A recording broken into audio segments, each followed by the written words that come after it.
Imagine having an AI-powered search engine for candidate profiles from across the open web and even from within your own ATS. Well, that's exactly what HireTool is. HireTool is a global talent platform that serves all recruiters, from small businesses to the world's largest enterprises. And with 750 million plus profiles from over 45 open web sources and channels and 30 plus integration partners, there's literally something for everyone. Recruiters can find more talent with AI sourcing, send unlimited emails, and integrate with your favorite recruitment tools all in one platform.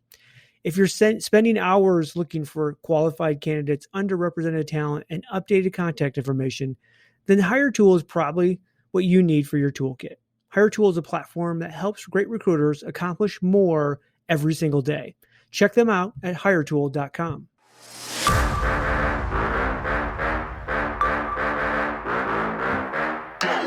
Hey everybody, it's Tim Sackett and I'm back with another edition of HR Famous, the world's best HR podcast.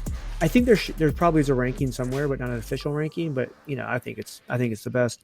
I'm with my friends Krista and JLee. How are you guys doing? No other podcasts matter. Of course, we're the world's greatest. Doing good, Tim. I've seen you last 2 weeks. What are we doing this week? I know. Well, so let's. What are we doing? We heading to Canada. Like, what's the play here? If we could get in, that would be great. We should get into Canada. That'd be awesome. That's the catch. So yeah, like I was actually down this weekend in Birmingham, headed down to see Chris Dunn and the family. Got an invite to Auburn, Georgia, and really was excited. It's my first SEC South football game. And I hear they do things a little bit differently. And Jessica, they do things way differently than the Big Ten. And then I haven't been to a Pac-12 game. So you're a West Coast girl. So you definitely probably have some experience of those games out there, even though you're not really a sports person. So maybe you haven't been to a Pac-12 game. I hear that you probably didn't miss much if you haven't been, because there's not a whole lot of people that can go anyways. But it's true. I actually never, ever went to a single game. Yeah. Ever. Never, ever. Did you ever that's like kind of like when Northwestern's in the Big Ten, but I don't think most of the Northwestern people know that they are actually in the Big Ten or that they have a football team, because they don't show up to those games either. But obviously great schools. So you don't really have to. So I have some takeaways from my SEC experience, which was amazing. It was a great. I mean, the game wasn't great because our home team Auburn lost, but the actual experience was unique for me. First and foremost, the one that hit me the fastest was all of the young female co-ed college students dressing up like they're on their way to the club. Short skirts, high heels, makeup and hair, like the whole thing done. It almost, and there's a part of this, Jay, like fashion wise, I don't ever like to judge the kids because we all do our own little fashion things when we're younger.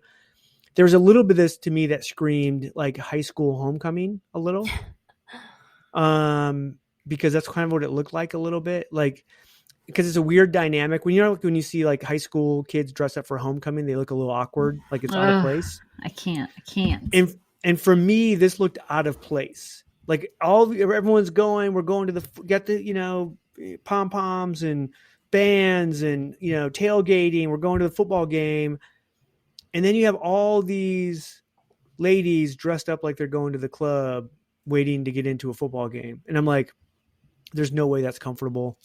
If I was their father, I wouldn't have let them out of the house.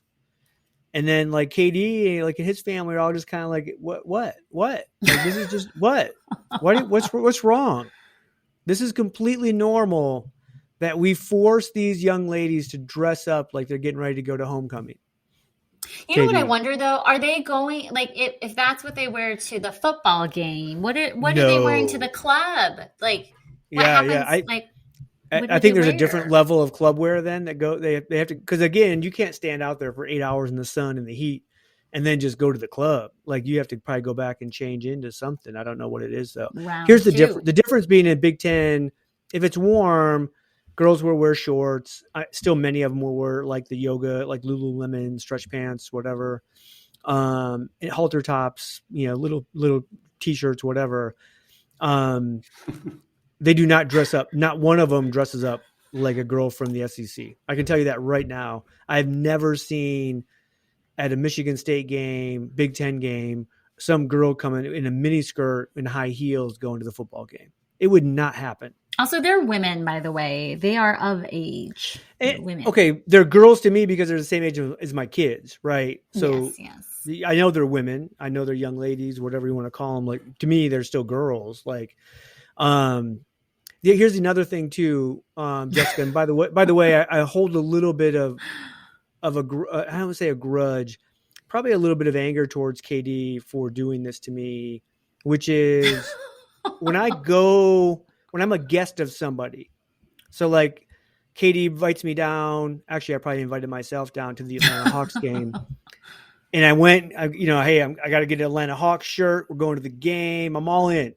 If I'm going to go support a team, I'm going to support a team. I'm not going to go there as like a neutral observer of the game. So KD's an Auburn season ticket holder. I'm coming. I'm Auburn. I need the shirt. I need the hat. Like, I'm in. I'll put the tattoo on my face. Paint me up. I'm ready to go. I'm War Damn Eagle all the way. And this guy comes out of the bedroom in the morning with a polo shirt on, with no logo, barely even the color scheme of the team. And then his son shows up the same way. And then the other son shows up the same way. And I'm like, you assholes didn't tell me that I should be wearing a collared shirt to this game.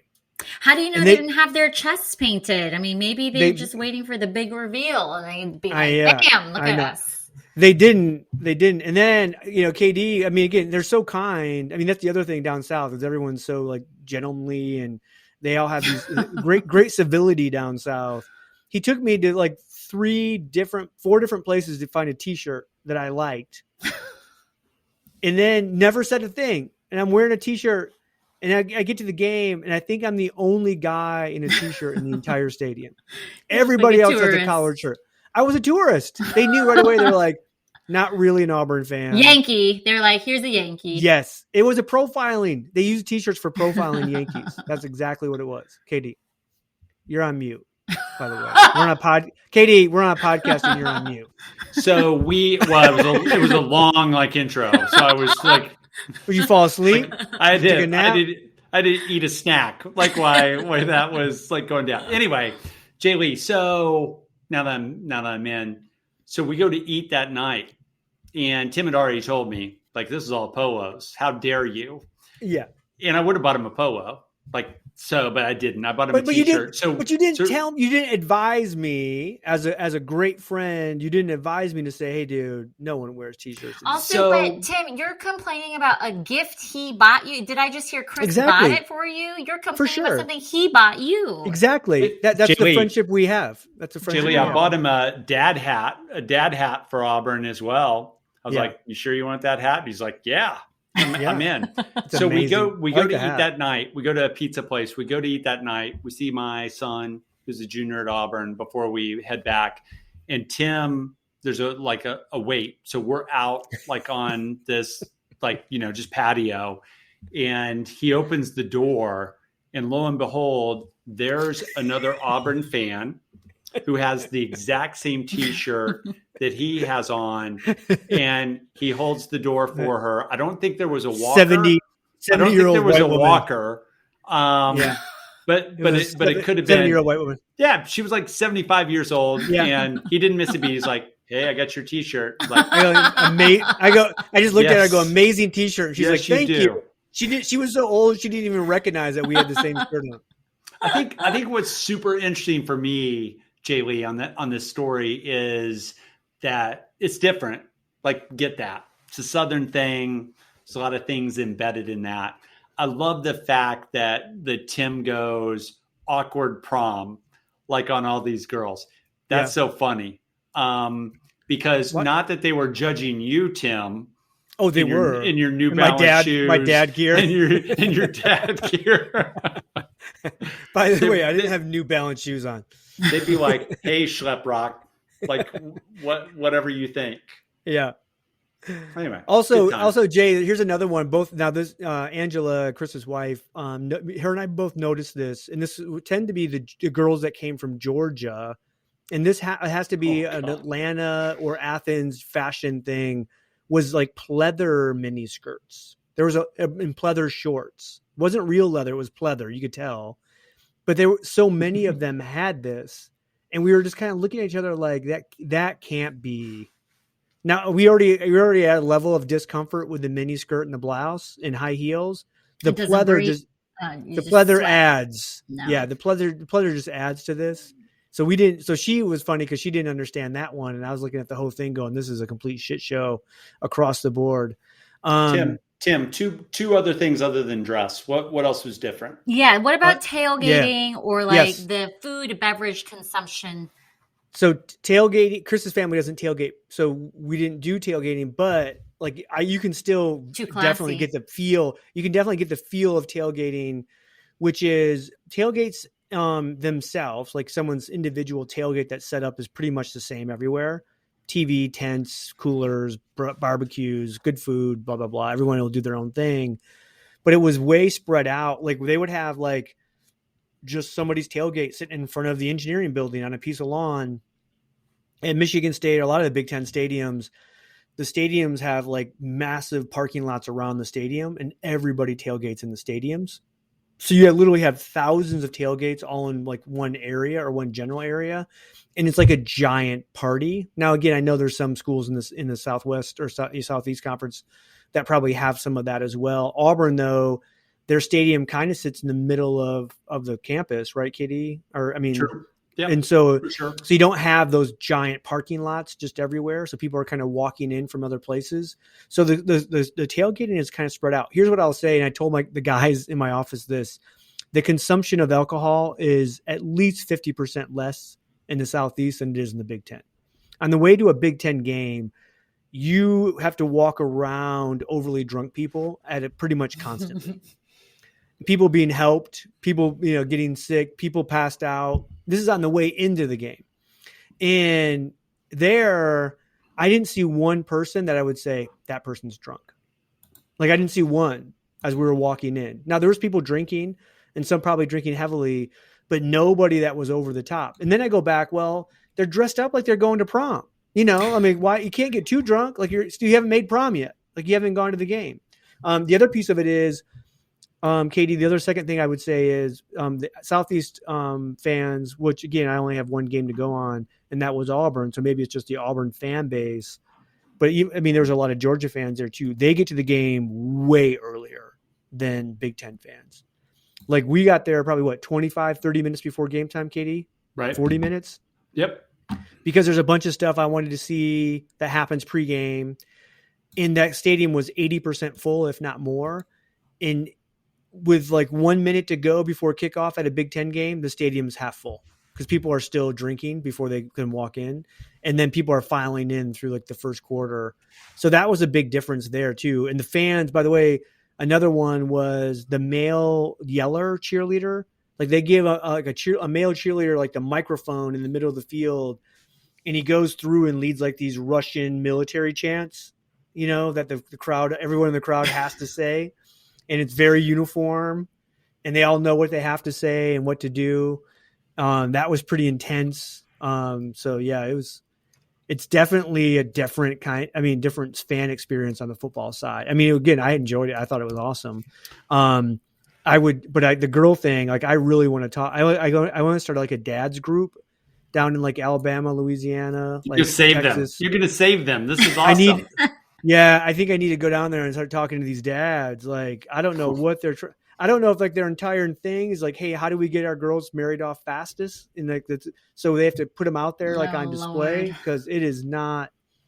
Oh, Jay, I can't even tell you. If you saw it, you'd be like, I cannot believe they're doing this. I think I should go on an anthropological study to go observe the rituals, the behaviors at football games, whether we're talking about college, pro, because I feel like I'd be like an alien coming down to a different planet, trying to understand what is going on. These people are bashing each other's brains out on a big green lawn. Hey, by the way, you would enjoy tailgating and all the pomp and circumstance around. I would never go inside. I would just stay in the parking lot having a beer and eating some wings and chips. Yeah, It would be fun. It's a good time. It's a big giant party. In fact, the Georgia-Florida game they call the world's largest cocktail party. Am I right, Katie? That is correct. Yeah. So I mean, again, they definitely know how to party. From that standpoint. But really, like it should be, football is kind of the main thing. And maybe because I'm a Michigan State fan and we're kind of, have historically been pretty mediocre. Maybe football is secondary, and the community aspect of going to a football game becomes a bigger deal because we're historically not very good. So maybe there's some of that. All right. So enough of my the difference between Big Ten and SEC football. KD, besides me looking like a Yankee, like out of place, is there anything else I missed? I'm just, I've already reserved a couple of URLs for your help group for the families of the SEC. So I'm looking forward to that getting a lot of momentum. I'm sure it'll go awesome when you start like your email campaigns to those families. Coverupandrepent.com. Which is odd, right, JLee? Because the South probably has a greater rate of church attendance than the North, so it's interesting. Well, but now I know why they have to go to church. What goes on Saturday? They better be in church on Sunday. Jeez, my Lord, heaven. All right, let's get to some HR stuff. There's some HR stuff in that conversation alone. What was there? Were there? Atlassian had an article out this week, guys. It's called basically this is how many hours you should really work. Now this is kind of a study that was out there a little bit, and this goes back to all the way back to like chasing the 4-hour work week. Who was the idiot that had that book out? Do you guys remember? Tim Ferriss. Tim Ferriss. Yeah. So some moron named Tim Ferriss had a book out for a while. He was famous for like 5 minutes because he thought you could only work 4 hours a week. And like that was going to fly. That wasn't going to fly. So anyway, and then WHO came out and found in their study, WHO is the World Health Organization, WHO, we all kind of know WHO because of the pandemic, found that around the world, working basically that we work an average about 55 hours a week or more increases your risk of stroke by 35%, increases your risk of dying by heart disease 17%, compared to working an average of 35 to 40-hour work week. And then they started to go out and, really kind of take a look at, how many people are working. What is this? They found the average employee works about 8.3 hours a day. And then at that point, you start to feel pressure for time at about 8.6. They said you start to feel more relaxed when the average falls down to about 7.6, which is a 38-hour work week. So I'm going to throw it to you guys, and Jay, I'll start with you. How many hours of work do you week? Let's be real. Can we talk real? Can we be real a second for just a millisecond? Yes. How many hours do I work a week? If I had to be honest, 55. That's not honest. No, it really is. No, it's not. There's no way you're working 55 hours a week. Yeah. I'm calling bullshit. Really? No. I think you might work a solid 40. No, but if you really think about, see, that's the hard thing, right? Is how we measure work. Perception of work versus reality of work, I think, is difficult. So if you actually had someone with a stopwatch doing a time study. If I'm on a Teams call and I'm Facebooking at the same time. No, the Teams call is work for sure. And I do think that the more senior level executive you get, I do think they work more hours. Because you get jammed into meetings all week long, and then you end up having to do real work after hours. Yeah, no, so here's why I do the math. So I'm probably in front of the computer from about 8 a.m. to 5 p.m., sometimes 7 to 5, whatever, something along those timeline. I usually don't take a break for lunch. I'll just wolf something down and keep eating or do during a call. And I consistently am in front of the computer again for an hour to 2 hours every night. So give or take, that's why I actually say 55-ish. Okay. Katie? I'd say 50. Yeah. And that's a combination of hours during the work week and then usually doing stuff on the weekend. So if I Tim doesn't believe us because we're making him look bad right now. Yeah, no. well, Yeah. No, but again, it's all about to me, it's what we actually perceive. Like when I write a post for Fistful of Talent or my own stuff, or if I'm doing, like, I guess it all depends on what you consider work versus personal choice versus, whatever. Like you said, like Jessica, like, oh, I work through my lunch where I'll just woof something down. Well, that 15 minutes that you're woofing something down and you're still checking email, is that really work? Is that not work? Like, I think there's all those kind of things where we go, if an industrial engineer sat in front of you with a stopwatch and did a time study, we all overestimate the amount of hours we actually work, I think, versus what we actually truly work. Tim, you mentioned checking email. Blah, blah, blah, blah, blah, blah, checking email. Checking email's not work. Like, so my question is when you check email, are you only checking your work email, or is it all of the email that comes in for you?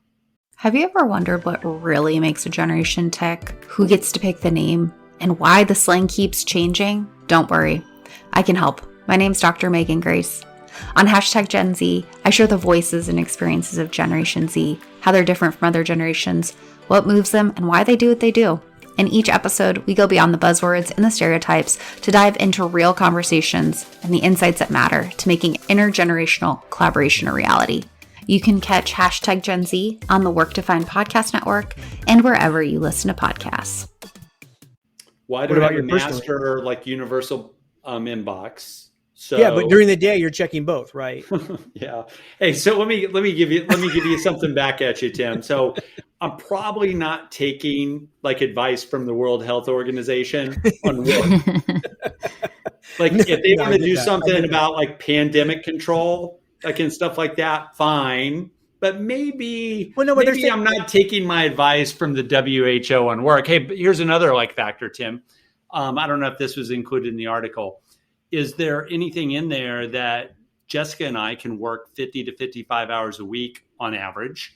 And if we get a really good workout 4 to 5 times a week, does that make us less likely to have a heart attack? I would suggest. Yeah, they didn't add in lifestyle, right? Yeah, for sure. Got it. Okay. But I will say that who says, like, I mean, again, being overworked, I mean, what they're saying is like a health crisis, right? Okay. How about being overweight? Is that for sure a crisis for the WHO? Would those things be combined? Like eating hot dogs apparently takes like days off your life too. Like every hot dog. Dog. Yeah. But peanut butter's better, right? I saw like a headline that peanut butter isn't as bad as hot dogs. Red wine is also going to extend your life. Yeah, but we're talking here as work hours, Katie. We're not talking about eating habits and being overweight. There clearly is another one. Now, again, if you want to do a study that correlated those things, there's another issue. Well, I was just reacting to the fact that they're bringing heart disease into it because they're the WHO. Yeah. And I just thought that might be like a wise thing to maybe merge together. I don't know. Yeah, you don't. So what we hear is you don't want to work 55 hours, be fat, and eat a lot of hot dogs is what I'm hearing from the workplace experts on this podcast. So that's not good unless you're like KD and you work 55 hours, you're fat, and you run 7-minute miles and you run 16 of them. Except KD's not overweight. I work less hours than he does Jessica. all those pull-ups. So Jessica, you know Tim's just dying for us to flip it around on him. Tim, how many hours do you work? I don't know. I don't work 55. It's coming in hot. 63. No, but I would love, like, I wouldn't love this because, like, if I actually sat down with, you guys know I get to work early. So I'm at work 7:30 in the morning. I leave 5:30, whatever, and I'll do some stuff at home depending on what I need to do. But and then usually a few hours during the weekend if I'm going to catch up on writing and stuff. But like I don't consider my blogging and stuff like that. I don't consider that work to me, I guess. But like I think if somebody else would look at it, and probably if I asked my wife, she would consider that work hours. 100% work. So I probably do more of that than I realize, but because I like it or because I enjoy it, because maybe it gives me stress release. I don't know. I don't consider it work. Maybe that's the difference. Because I literally, when I first read this, I was going to go, I think I'm probably a solid 40. But because I don't consider, like, there's time when I'm at the office as well that I'll do something for personal time. Like I got to call and talk to this person about something in the house and blah, blah, blah. And it's all of a sudden, like, you know how those things go. And it's like 45 minutes, an hour into it. And like, I know that's non-work time, you know? So from a work-life balance perspective, the other angle, and I'm being serious now. The other angle is, who said it? I think it was Jack Welch way back in the day when he was like, you know, the master. And he said it at Sherm National one time. He's like, you don't have work-life balance. You have work-life choices. Uh-huh. So I think one of the things that's interesting that the WHO will never offer up, first of all, because they're macro and they're comparing different cultures, and, you know, the American culture of throwing hours at something is always going to, like, there's always going to be an angle to that. I'd love to see people who achieve great things in their careers. Like, does the percentage of those people, I'd love to see that cross tab, like people who kick ass, like what percentage of those people got it done through a 38-hour work week, and how many had to do 50 to 60 to get that done? What do you think? What do you think that would show us, JLee? I would think it would show you that those who are high achieving are probably working more.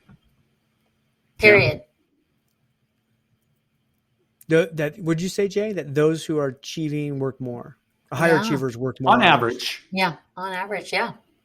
Yeah, no, I would agree with that for sure. I mean, I think I think it's a misnomer. Like, I think isn't that part of the hustle porn, Katie? One is, yeah, I mean, that's part of, but also there's like the next gen, like hustle porn 2.0 is, you don't have to work as much. You just have to work super hard and specific for a certain period of time. And then you get out, enjoy your life. Right. And it's a good point because, you know, we talked about, should you send that email after 9 p.m.? The flip side of that is, in addition to hustle porn, there is work-life balance porn. Yeah. Which is what you said, right? It's a different way to define it, Tim, which is you don't have to do that. But really, like, all things being equal, that's probably a lie. Because if you and Jessica have the same talents and you have the same opportunity, and you're just going to do a hard cut because you're all in on work-life balance, and Jessica is going to be up doing that extra hour every night, she's going to get more done. She's also going to get the attention of people. And Tim, I think, like some of your op-eds in the past, I think you believe that to be true, even though you're repping this WHO study as it is interesting. All right. I got one more. I got another question before we get out of this one. And this is a trigger warning. We should do is like trigger warning, then do that like that noise that comes, like trigger warning. Was that a banjo? What noise was that? I have no idea. No, like it's that's like something you heard at a. That's not. SEC don't game. Do it down in the SEC. Do it. Don't do it, JLee. That's on him. That has nothing to do with the Southeast. So, if you want to trigger work from home, remote folks, you start to have this conversation: is do you work less hours when you're remote working from home, or more hours than when you were in the office? Now, the reality is you should be working less hours if you work from home and have more flexibility, but they will fight to the death that they work more hours, yet they want to continue to work more hours and work from home versus come in the office and work less hours. Jay, do you think that people, because you were been working at home, do you work more hours, less hours, office to work at home? More hours than at home, than when at home, than would be in the office for sure. Because there's less distractions. I can cook and work at the same time. I don't have to drive. I don't have to stop and chit chat and have the banter, all of that. So yeah, I definitely work more at home. Katie, do you buy that? So I buy it for JLee. I don't buy it for me because I've been in the hybrid space for a while. Yeah. So I don't think that I would work more hours at home than I would work in the office. But I've been in that. It's been a decade, right, of doing kind of the hybrid life and always being in the office max of 2 days a week. Yeah. And being on the road. Although, like when I'm on the road in Atlanta, working in an office, I'll stay late because there's nothing else to do. Even though I might be at a really cool Marriott property, you know, that's treats me well, et cetera, et cetera. The courtyard that has a little bar restaurant. Bistro. management. Get the bistro. Maybe I can just walk in there and get what I want. Super interesting. I think for me, like working at home, I can be like JLee, I can be more efficient and get more done, but that also means I don't have to work as many hours. Right. I just think I hear so many people that are the work at home advocates that are just like, oh, you hear I get the more done and more efficient, but also the more hours thing. And like those things, everything that it all doesn't match up. And I think that's why you see executives calling BS on some of this stuff going, wait a minute, because when you start to look at when people really measure what they work, commute becomes a part of that, right? Like when you commute, people go, oh, hey, there's definitely, that's part of my work time, of having to commute to the office. And so if I work from home, I don't have commute time, but that can also be more efficient because I don't have distractions and blah, blah, blah. I don't know. Do you guys think like that it's realistic? Because like some of the stuff that this article talks about too is going down to saying, hey, how do you get to a 4-day work week or a 35, 37 hour a week work week? Do you see America going that? Because is it France that has like a very, don't they have an under 40 hour kind of average work week? It's like 35, 36, something like that. Do you see America getting to that point? Do I see us getting to that point? Well, so of course we have to like segment probably between like a blue collar environment, a service environment versus everyone else, right? So I think that's one component of it. But I don't know, culturally, I feel like it's going to take us a bit of time to get there. But if there is something that's going to help the pendulum swing in that direction, it's probably this. It's the pandemic. Definitely. KD? I think America is always going to appreciate the grinders, the people who throw hours at it. I don't think that's going away. I think, we become politically correct in a lot of ways. A lot of those ways are appropriate, but, people that are great at what they do could still get it all done at a really high level with 40 hours a week. For the rest of us, who aren't innately maybe an A player or have an IQ of 140 combined with socially graceful skills, we got to throw some hours at it.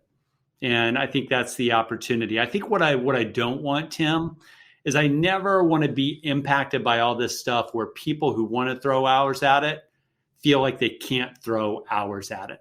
So there's a marketplace of competition with this. And it's just like we talked about with the email, the after hours email. There's a marketplace where people who really want to go after it. And I think the more we see things like this seep in, we're telling people, I think some cultures are already there where they don't expect people to do it. It's not welcomed. And they would be rebuked a little bit. Yeah, I think that it does become, it's a cultural thing that we see a lot of companies or organizations going for, like, especially around like health and well-being, is just saying, hey, at some point you need to shut this thing down. And we see organizations going, hey, we're going to shut off email at certain times or whatever. Again, I think it flies in the face of, those people that want to, be remote, those people that want to have flexibility because you're not allowing them to work when they want to work. And it's one of these crazy times in our work world where the future of work isn't yet defined, and we're trying to throw everything into it and give everything to everybody. And yet I just don't think that's necessarily going to be something that we're going to be able to do, from that standpoint. So, all right, that's what we had today, folks. HR Famous for Jessica Lee, for Chris Dunn. I'm Tim Sackett. I'm guessing those homecoming queens from the SEC put way more than 40 hours of work week in. KD, I know you agree with me on that. Do you want me to rent the community center in Auburn for your seminar? Is that where we need to go next? If we could do the seminar in Auburn, I think that would be helpful for a lot of dads out there. It won't be MAD, like Mothers Against Drunk Driving. We'll have to come up with another acronym with dads against homecoming dress girls at football games. All right. For HR Famous this week, we are out.